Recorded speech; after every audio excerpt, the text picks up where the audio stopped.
The light-colored stone church stood on the border between an old neighborhood and a newly gentrified area in the American heartland.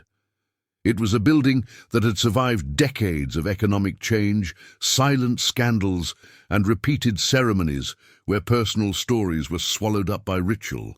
That morning, everything seemed to be going exactly as expected. The guests occupied the varnished pews, adjusting expensive clothes, whispering banal comments, observing the stained glass windows that filtered the sunlight in soft tones. The scent of freshly cut flowers mingled with the imported perfume of those who had arrived early to secure a place in the central aisle. An impeccable wedding, planned down to the smallest detail, executed with precision. At the center of it all was Daniel Harper. Daniel stood before the altar, his body rigid, his hands clasped tightly. He wore a tailored dark blue suit fitted to the body of someone accustomed to controlling his own image. A rising corporate lawyer, Daniel was known for his cold decisions, well-calculated strategies, and an almost surgical ability to anticipate risks, at least at work. This ceremony represented more than an emotional commitment. It was the consolidation of a stable, respectable life, perfectly aligned with the expectations that had always surrounded him. He didn't smile. He simply maintained the proper posture, reacting at the right time to the ceremonial signals like someone following pre-rehearsed steps. On the other side of the ship, the wooden doors slowly opened. Emily Carter, she arrived accompanied by her father, enveloped in a classic white dress made of expensive fabric with an impeccable drape. Her steps were soft, measured. The veil partially concealed her face, but not enough to hide the serene expression she had learned to wear from a young age. Emily came from a respected family, with long-standing ties to the city, known for its discreet demeanor and absolute command of its own narrative. She moved forward, as if she knew exactly where she was stepping. The guests rose in unison. Some saw in it an admirable love story. The promising lawyer and the elegant woman who seemed to perfectly understand the role she played. Others saw only the confirmation of something inevitable. Few, if any, questioned what truly sustained that union. Daniel looked up as Emily approached the altar. For a brief moment, something crossed his face. Not explicit doubt, not fear, but a silent, almost imperceptible tension. He looked away immediately, as if he couldn't allow himself to interpret it. The pastor began the ceremony with familiar words, formulas repeated for decades, a firm voice, a welcoming tone. He spoke of commitment, trust, building a future. Daniel listened without really hearing, focused on the predictable rhythm of the event. Emily kept her gaze straight ahead, her hands motionless, her body aligned with the expectations of everyone around her. That's when the sound broke the order. It didn't come from the altar, nor from the central pews. It came from the back of the church. A child's voice, hoarse and filled with urgency, echoed between the stone columns. "Don't marry her." The impact was immediate. Conversations ceased, breaths caught. Heads turned simultaneously, as if a single impulse had traversed the space. The pastor interrupted his sentence mid-sentence. Daniel felt his body react before his mind, a dry shock in his chest, as if something invisible had shifted out of place. At the back of the church, between the still half-open door and the bright light from outside, was a boy. He looked to be about 10 or 11 years old. He wore clothes that were too big and dirty, worn-out sneakers with soles almost falling off. His hair was disheveled, his face marked by old dirt and sleepless nights. One arm held a torn backpack, the other remained tense at his side. The boy was breathing heavily, as if he had run all the way there. His eyes scanned the room quickly, but stopped, fixed on Emily. "She is not who you think she is," he continued, his voice trembling, yet firm enough to pierce the absolute silence. "She lies. She destroys people." A low murmur began to form, restrained and nervous. Some guests rose partially, others glanced towards the church security guards, who hesitated, too confused to act immediately. This was not part of protocol. Daniel felt the urge to speak, but he couldn't. His eyes were fixed on the boy, then on Emily. Emily had turned around slowly. The veil still covered part of her face, but what could be seen beneath it was neither panic nor exaggerated surprise. It was something more restrained, more dangerous, an absolute control of her expression. She placed her hand on her chest as if deeply wounded by the interruption, and took a discreet step back, feigning fragility. "This is absurd," someone among the guests murmured. Emily's father took a half-step forward, visibly irritated. The pastor tried to regain control, asking for calm, but the boy didn't back down. "She did it before," he insisted, pointing at Emily. "He promised things, then left people on the street. My mother—" The sentence died before it was finished. One of the security guards finally approached, firmly grasping the boy's arm. The boy tried to break free, his eyes still fixed on the altar. "You have no idea what she's capable of," he shouted as he was dragged towards the exit. The sound of the door closing echoed like a final seal on the chaos. The silence that followed was even heavier than the first. Daniel felt his throat go dry. Something inside him tried to rationalize, minimize, fit what had happened into a simple explanation. A disturbed boy, a misunderstanding, an attempt to cause trouble. But another part, the one he had always ignored, registered details that didn't match a simple interruption. The boy's gaze, the conviction, the specific target. Emily quickly composed herself. She wiped away a non-existent tear, took a deep breath, and turned to Daniel, seeking his gaze for the first time since the beginning of the ceremony. "Let's continue," she said in a low, controlled tone. "This doesn't mean anything," Daniel nodded, almost automatically.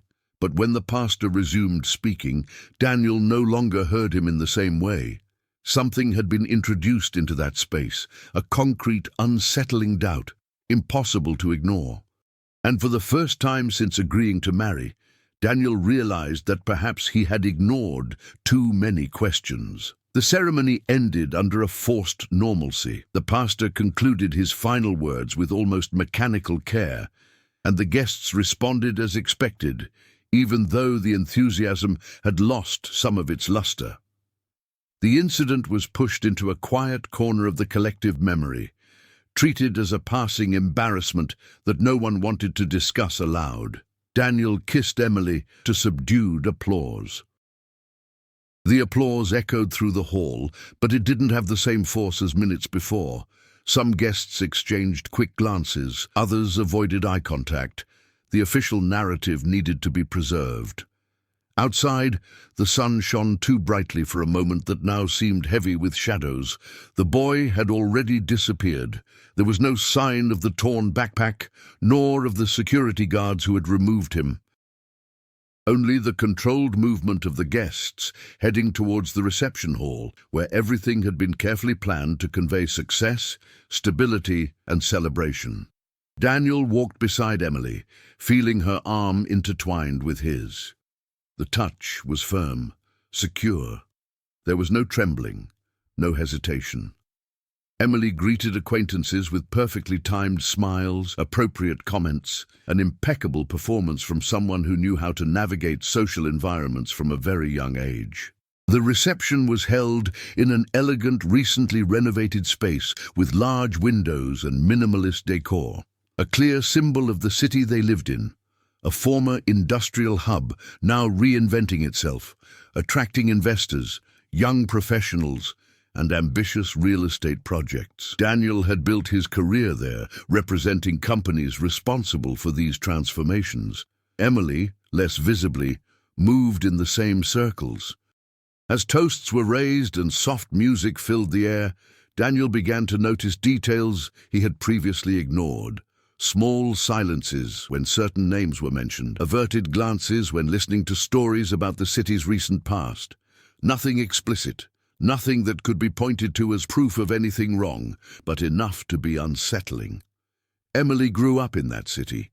Her family was known for generous donations, constant presence at charity events, and discreet influence on local councils. From an early age, she had learned that reputation was as valuable a resource as money, and far more durable. Daniel had always admired this attitude. He saw in her maturity, self-control, and a clear understanding of how the world worked. But now, that same skill seemed like something else. During dinner, Daniel briefly moved away from the main table, pretending to answer a call. He needed air. The image of the boy kept returning, not as a vague memory, but as a concrete presence.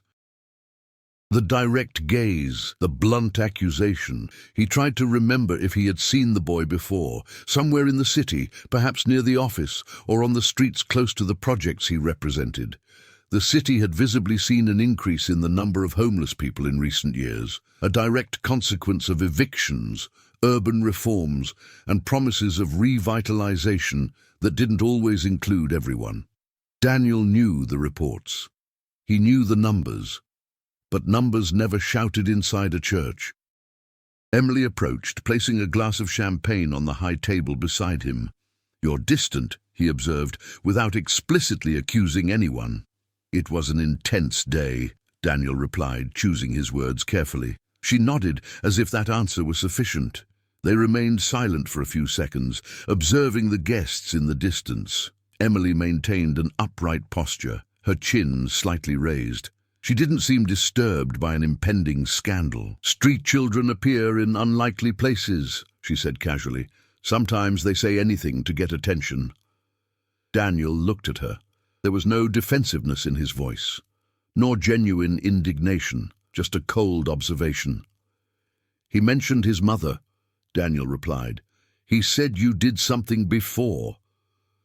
Emily turned to him, finally facing him directly. The smile vanished, replaced by a neutral, almost administrative expression. "Daniel, you deal with contracts every day. Do you know how many people feel wronged when they don't get what they want?" She paused briefly.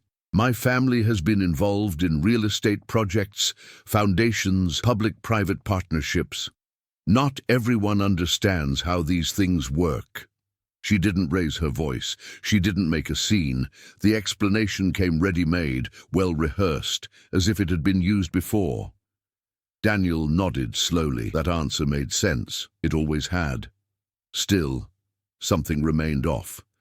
Later, already in the hotel suite where they would spend the night, Daniel stayed awake while Emily slept beside him. The room was spacious, quiet, with a view of part of the illuminated city. He observed the buildings, many of them new, erected where entire neighborhoods once stood. He recalled a specific case from years ago when a group of residents had tried to prevent a mass eviction. The lawsuit had been quickly lost. The firm represented by his office had indirect ties to a foundation connected to Emily's family. At the time, Daniel hadn't delved into the details. Now, the connection seemed less abstract. The following morning, while Emily was still asleep, Daniel went for a walk through the streets near the hotel. He needed to see the city without filters. He passed through renovated areas, modern cafes, and refreshed facades. Then, almost without realizing it, he entered a less well-maintained area where abandoned buildings and broken sidewalks told a different story. He discreetly asked a local shopkeeper about nearby shelters. The man pointed him to a community center a few blocks away. Daniel didn't know exactly what he was looking for. He just felt that ignoring that episode would be repeating a pattern that was now beginning to bother him.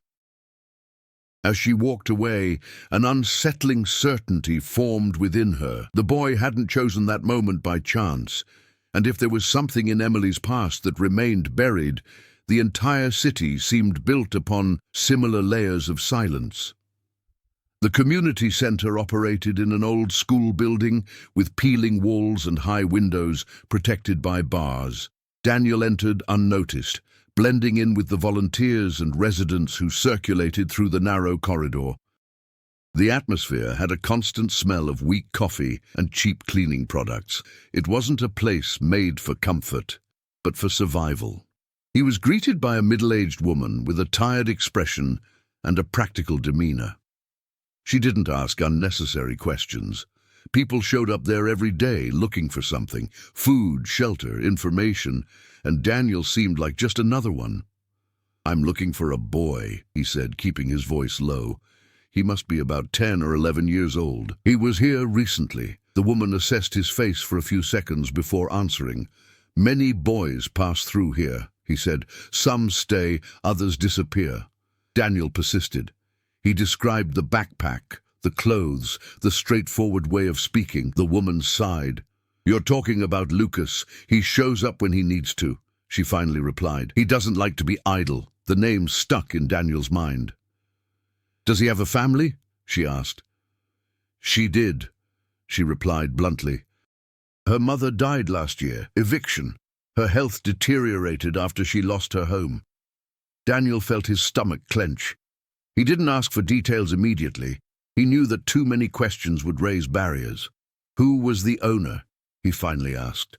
The woman watched the hallway, making sure no one was paying attention. "It was a real estate development company. It changed its name after the lawsuit," he said. "But the money came from the same source." She didn't mention any names. She didn't need to. Daniel left the city center with more questions than answers. The city, which had always seemed predictable to him, was now rearranging itself before him like a map full of gaps. He spent the day cross-referencing old information, revisiting forgotten files, remembering meetings that at the time seemed irrelevant. That evening, Emily noticed the distance. The dinner that was supposed to celebrate the beginning of their married life unfolded in calculated silence. She didn't push, she observed. "Did you go to work today?" he asked casually. "Something like that," Daniel replied. She nodded, as if that answer confirmed something she already suspected. In the following days, Daniel began to act more cautiously. He returned to the office, but dedicated part of his time to reviewing old contracts related to controversial real estate projects. He used his privileged access to trace connections he had previously ignored: cross-funding, shell companies, strategic donations. Emily's name didn't appear directly. The family's name did, always at a safe distance, protected by solid legal layers. Meanwhile, Lucas remained out of reach. Daniel began frequenting areas of the city he had never been to before, talking to people who had been displaced, listening to fragmented stories that, together, formed a disturbing pattern: accelerated evictions, promises of relocation that never materialized, processes closed without explanation. All the trails led to decisions made years before, decisions that Daniel had helped to legitimize, albeit indirectly. At home, Emily maintained her routine intact. She went to charity events, met with old family allies, smiled for local photographers. Her public image remained impeccable. When Daniel vaguely mentioned the recent changes in the city, she reacted with generic comments, never defensive, never revealing. "Development always comes at a cost," he said. "The question is, who is willing to take on the responsibilities?" Tension between them grew without direct confrontation. It was a silent war, waged through omissions and careful observations. The breaking point began to form when Daniel received an anonymous email. No text in the body of the message. Just an attachment. The file contained old photos, protests in front of buildings marked for demolition, families holding makeshift signs, children next to worn suitcases. In one of the images, Daniel recognized the building where Lucas's mother had lived. In another, he recognized Emily, younger, without her current polish, observing the scene from a distance, talking to a man Daniel knew to be a financial intermediary for the Carter family. The photos didn't prove anything illegal, but they proved presence, knowledge, awareness. Daniel closed his laptop, feeling the weight of the approaching choice. Ignoring it meant preserving the life he had just built. Moving forward meant putting everything at risk: his reputation, marriage, career. That night, he noticed Emily watching his movements with heightened attention.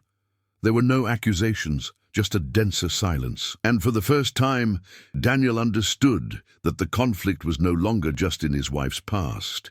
It was in the decision he had yet to make. Daniel began living at two distinct paces. During the day, he maintained the expected routine of a newlywed lawyer, attending the office, participating in strategic meetings, and publicly reinforcing an image of stability. At night, he immersed himself in a silent investigation that progressed in increasingly delicate directions. One of the subplots took shape when he returned to the community center and found Martha, a social worker who had handled numerous eviction cases in recent years. Unlike others, she didn't seem surprised by Daniel's sudden interest, just tired. Martha presented incomplete reports, ignored requests for help, and records of hearings cancelled without clear justification. Nothing there constituted a direct crime. Rather, it was an accumulation of legal decisions made within the permitted margin, but with devastating effects. "The system doesn't break rules," she said. "It just chooses who can fall."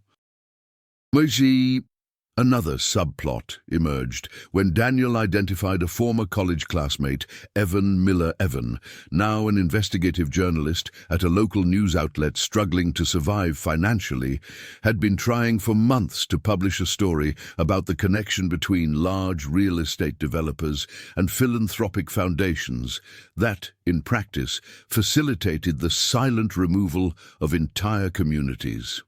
Daniel approached Evan cautiously. He didn't present himself as a direct source, only as someone interested. Evan, suspicious at first, began to talk when he realized that Daniel already knew part of the scheme. "The problem isn't a lack of information," Evan said. "It's fear.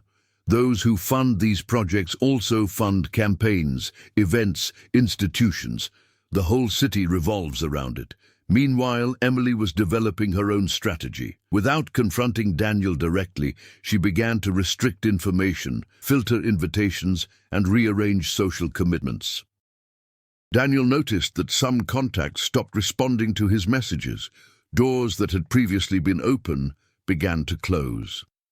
At a charity event, Daniel watched Emily converse with local leaders, business people, and government officials.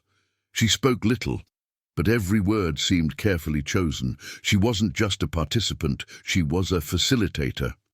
The time pressure began to manifest itself when Daniel discovered that a new revitalization project was about to be approved by the city council. The project called for the removal of a group of abandoned buildings, exactly where Lucas and other families had found makeshift shelter. The vote would take place in 2 weeks. Daniel tried to locate Lucas again, fearing that the boy would be directly affected. But Lucas remained invisible, as if he knew when to disappear. His absence in itself became a threat. Another layer of complexity arose when Daniel received an internal memo from the office. His name was being considered for a partnership, a professional recognition that would solidify his position in the city. The promotion, however, depended on his personal stability and his good relationship with strategic partners, many of them connected to the Carter family. The conflict was no longer merely moral, it was becoming structural. Daniel realized that each advance in his investigation generated a silent reaction from the other side, a cancelled invitation, a lost client, an informal warning that he was exposing himself too much. Emily never mentioned it directly, but at home, the distance between them grew. They talked about trivial things, kept up appearances, shared spaces without real intimacy. On the night Daniel received confirmation of the municipal election date, he found an envelope with no return address in his mailbox. Inside, there was only a sheet of paper with a handwritten sentence. "Some truths cost more than you imagine." Daniel understood that time was running out. The subplots, Lucas's fate, Evan's investigation, his career, Emily's silent role, were converging on a single point. History would not allow for any more delays. The turning point didn't happen explosively.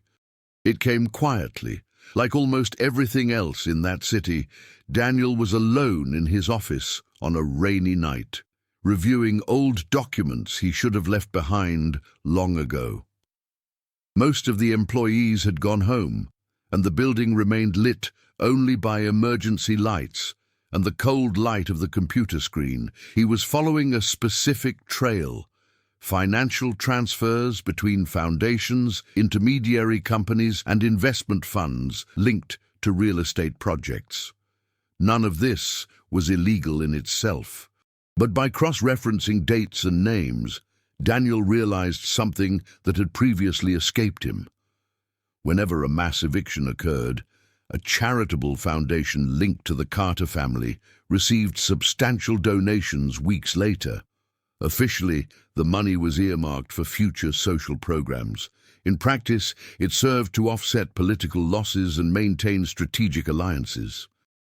Daniel breathed a sigh of relief when he found a specific contract signed years earlier, during the period when Emily was already actively involved in family decisions. The document authorized the creation of a temporary company used to acquire properties at reduced prices after expedited eviction processes. Emily's name appeared there, not as a passive heiress, ace executive director. The impact was physical. Daniel felt his hands trembling, something rare for someone accustomed to maintaining control. This was no longer a vague suspicion or an indirect association. It was a clear choice, recorded, signed. Before she could fully process the discovery, her cell phone vibrated. It was a message from Evan. "I have something big. I need to talk to you today. It's about the boy." Daniel didn't hesitate. He left the office and drove to the address he was given, a small, dimly lit apartment in a neighborhood far from the city center. Evan greeted him with visible urgency. "I found Lucas," he said bluntly. "Or rather, I found someone who tried to protect him." Evan showed an old tape recorder and some notes. He explained that a volunteer had taken Lucas out of town temporarily, fearing reprisals after the incident at the church. The boy had told her everything. Lucas's mother had worked as a cleaning assistant in buildings managed by one of the companies linked to the Carter family. When the eviction was announced, she tried to negotiate a deadline, presented medical reports, and asked for help from foundations that claimed to support vulnerable families. It was ignored. When he tried to protest publicly, he received a court summons for trespassing. Afterward, he lost his job. His health deteriorated rapidly. He died months later in a makeshift shelter. "Lucas didn't show up at the church by chance," Evan said. He recognized Emily that day. She was present at a meeting where his mother pleaded for help. Daniel closed his eyes for a moment. The image of Emily, serene at the altar, was now reorganizing itself under a new light. He knew exactly who she was, Evan added, and he knew that no one would listen to him afterward. When Daniel returned home that night, he found Emily awake, sitting in the living room, the lights off, except for a discreet lamp. She didn't seem surprised to see him. "You took your time," he said. Daniel placed the folder on the table. He didn't yell, he didn't accuse, he simply opened the contract and slid the document towards her. "You signed this," he said. "Not as a victim of the system, as part of it." Emily looked at the paper calmly. There was no immediate denial, just a silence that was too long to be comfortable. "I did what needed to be done," he finally replied. "Someone always loses, Daniel. The difference is who chooses." That phrase sealed the definitive change. There was no more ambiguity. There was no more room for convenient explanations. Emily was not merely complicit in an unjust system. She was one of its architects. Daniel realized at that moment that the marriage had not been merely an emotional union. It had been a strategy. A way to expand his influence, neutralize risks, and keep the cycle running. The conflict was no longer about discovering the truth. It was about what to do with it. The revelation did not lead to an immediate explosion. It seeped into daily life like a silent crack, expanding with each restrained gesture, each measured word. After the conversation in the room, Emily carefully gathered the documents and put them away in a thin folder. She didn't try to destroy them. She didn't try to persuade him emotionally. Instead, she adopted an even more strategic approach. "You need to understand," she said as she stood up. "If this comes to light, it won't just affect me." Daniel didn't answer. He observed every move, every choice of words. Emily didn't apologize. She spoke of consequences, not guilt. In the following days, reactions began to manifest themselves outside the home. Daniel's office called him for an informal conversation. Nothing was said directly, but the messages were there. Important clients were concerned about his involvement in side affairs. His candidacy for the partnership would be re-evaluated. Daniel noticed that Emily had moved quickly. At the same time, Evan faced increasing difficulties in publishing his story. A sponsor withdrew support. An editor asked for more proof, even in the face of consistent evidence. The system was closing in, as it always had. Daniel made practical decisions. He copied documents, organized evidence, and created backups outside the office network. Every action was calculated, aware that he wouldn't have a second chance. He was no longer acting solely out of indignation, but out of responsibility. An unexpected consequence arose when Martha got in touch. Lucas had returned to the city, hiding in buildings near the area slated for demolition. The municipal election was just days away. "If that project passes, they'll clean everything up," Martha said. People and evidence. Daniel felt the weight of the urgency. Time, which had previously seemed abstract, now had dates, addresses, names. At home, Emily maintained an impeccable routine. She received visitors, made calls, and attended meetings. Daniel came to understand that the marriage, at that moment, functioned as a tense truce. Neither of them wanted open confrontation before the right time. "You always knew who I was," Emily said one night. "You just decided to look now." The phrase wasn't a provocation, it was a diagnosis. Daniel recognized the partial truth there. He had benefited from the system while it worked in his favor. The difference was that now he saw the faces behind the decisions. The reactions were piling up. Invitations were cancelled. Old friends were quietly distancing themselves. The city was beginning to treat him as someone unstable, unpredictable. But unlikely allies also emerged. A former employee of the real estate company reached out to Evan, willing to talk. A member of the city council requested a private meeting with Daniel, clearly uncomfortable with the pressure he was under. The consequences spread in multiple directions, each demanding a choice. Daniel realized he couldn't save everything, or everyone, but he could intervene at the right moment. The conflict was no longer just between him and Emily. It was between maintaining the established order or accepting the inevitable collapse of a narrative built on silences. And collapse was imminent. Daniel stopped reacting to events and began acting with clear intention. The fear of losing position, status, or stability no longer dictated his choices. For the first time in many years, he accepted that some losses were not side effects. They were the correct price to pay. He formally distanced himself from cases related to real estate projects at the firm, which caused immediate surprise. He didn't explain why. He simply formalized the decision, recording everything in writing. It was a small but symbolic move, a visible break with the professional past he had helped to build. Meanwhile, he began working directly with Evan, not as an anonymous source, but as someone willing to take calculated risks. He reviewed documents, contextualized contracts, and explained legal mechanisms that transformed technical decisions into silent weapons. Evan, now with solid material, began to structure a report that would be impossible to ignore. Daniel also returned to places he had avoided for years. He walked through forgotten blocks, talked to displaced people, listened without promising easy solutions. He didn't try to redeem himself with speeches. He helped in a practical way, legal contacts, guidance, presence. When he finally reunited with Lucas, the boy was thinner, more suspicious, but not surprised. "I knew you were going to look for it," Lucas said, without exaggerated emotion. Daniel didn't try to convince him of anything. He just listened. He let the boy lead the conversation, explain what he had seen, what he had lost, what he had learned on the streets. Lucas didn't speak like a victim. He spoke like someone who had understood too early how the world worked. Daniel's transformation was neither heroic nor immediate. There was hesitation. There were sleepless nights. There were moments when the easiest way out seemed to give up. But with each possible retreat, he moved forward a little more. Emily watched everything from a distance.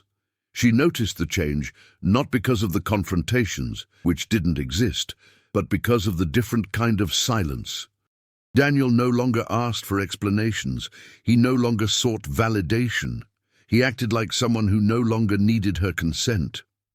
"You think you're growing up," she said one night, "but you're just trading one kind of illusion for another." Daniel responded with actions, not words. He handed copies of documents to a state prosecutor known for not owing favors to the local elite. He didn't ask for guarantees. He simply presented facts. It was an irreversible move. At the same time, he began to publicly accept the social isolation that was forming around him.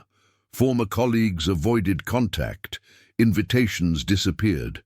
The circle that once protected him now excluded him. And strangely, this brought clarity. Daniel understood that his growth lay not in fixing the system, but in ceasing to support it. He didn't need to be the protagonist of a revolution. He simply needed to be someone who no longer hid behind neutrality. As the date of the municipal election approached, Daniel was no longer the same man before the altar, not because he had become stronger, but because he had accepted his own responsibility. And that changed everything. The city entered a state of silent anticipation. The city council vote was approaching, and although nothing was said publicly, everyone involved knew that this project would define more than just the demolition of a few abandoned buildings. It would define who still had a voice. Daniel moved with precision. He organized the last documents, aligned testimonies, and ensured that the evidence was not concentrated in a single place. No dramatic gestures. Everything was planned to resist attempts at suppression. Evan concluded the article with a headline that avoided direct accusations but exposed the entire mechanism. How philanthropic projects supported systematic evictions, and how legal decisions were used to neutralize protests before they even gained momentum. The publication was scheduled for the morning of the vote. Lucas was removed from the area slated for demolition 2 days prior and taken to a shelter outside the city with Martha's help. It wasn't a permanent solution, but it kept him out of immediate reach of the impending collapse. Emily intensified her movements. Daniel noticed this in the constant phone calls, the private meetings, the circulation of well-known names in the corridors of local power. She no longer tried to hide her influence. On the contrary, she operated with the confidence of someone who always knew she would win. The night before the vote, Emily confronted Daniel one last time. There was no shouting. There were no explicit threats. "If this goes ahead, you won't just lose me," she said. "You'll lose everything you've built." Daniel listened in silence. He no longer interpreted those words as a warning. They were merely the logical description of a system reacting. "Perhaps," he replied, "but some buildings need to fall." Emily held his gaze for a few seconds. For the first time, there wasn't enough calculation to disguise her discomfort. Not fear, irritation, the breaking of a pattern. The following morning, Evan's story was published. The effect was immediate. Local networks began to amplify the content. Community groups mobilized. Council members started receiving incessant calls. The project, which had previously seemed like a formality, transformed into a real political risk. Daniel watched everything from a distance, without celebrating. He knew the system rarely collapsed cleanly. The real battle was yet to come. Upon arriving at the city council building, he found protesters outside, few but determined. Among them were faces he had learned to recognize, people who had been treated as statistics. Emily arrived through another entrance. The tension in the air was almost physical. Each step led to a point of no return. The climax was set. The city council session began with a formality too rigid to hide the tension. The hall was packed, more so than usual. Aides, local journalists, business representatives, and some affected residents occupied every available space. Outside, the protesters remained visible enough to remind the council members that this decision would not go unnoticed. Daniel sat in the back rows discreetly, without trying to draw attention. He wasn't there to give a speech. He knew his strength lay in what he had already set in motion. Emily sat at the front, near the representatives of the real estate developers. Her posture was impeccable.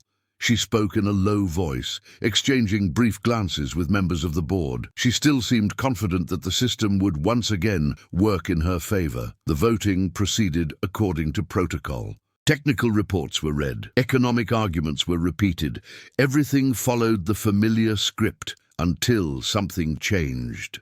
One of the board members, known for always voting in line with corporate interests, asked to speak out of order. The request caused a slight murmur. He took a deep breath before speaking. "We received additional information this morning," he said, "and we can't pretend it doesn't exist." The room fell silent. He mentioned the news report. He mentioned the contracts. He mentioned the foundations. He didn't name names directly, but all eyes turned almost automatically to Emily. She maintained control, but Daniel noticed a detail that no one else had. Her hand gripped the edge of the table tightly. Another council member asked to speak, then another. The domino effect was forming, not out of sudden courage, but out of self-preservation. Nobody wanted to be associated with something that was now publicly exposed. That's when the state prosecutor entered the room. His presence was not on the agenda. The impact was immediate. He submitted a formal request to postpone the vote, citing the need for a preliminary investigation into potential conflicts of interest and misuse of philanthropic structures. The request was accepted. Emily stood up slowly. For the first time, she spoke in public. "That's an exaggeration," he said, his voice firm.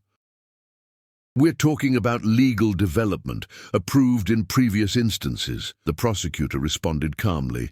"Legality does not exclude responsibility," he said, "and responsibility requires investigation." Emily's gaze swept across the room until it met Daniel's. There was no outward anger. There was recognition. She understood in that instant that she hadn't lost due to a system failure. She had lost to someone who refused to continue playing. The session ended amid controlled confusion. Outside, the news spread quickly. The project was suspended. The demolitions were halted. Daniel left without applause, without celebration, only with the certainty that the breaking point had been reached. But the final twist came hours later. Emily was called to testify that night, not as a formal defendant, but as a central figure in an investigation that was beginning to take shape. Her name, until then protected, was now circulating in official reports. The marriage, which had never been purely personal, was becoming publicly unsustainable.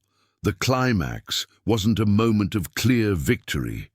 It was the instant the balance broke, and there was no longer any way to pretend that everything would remain the same.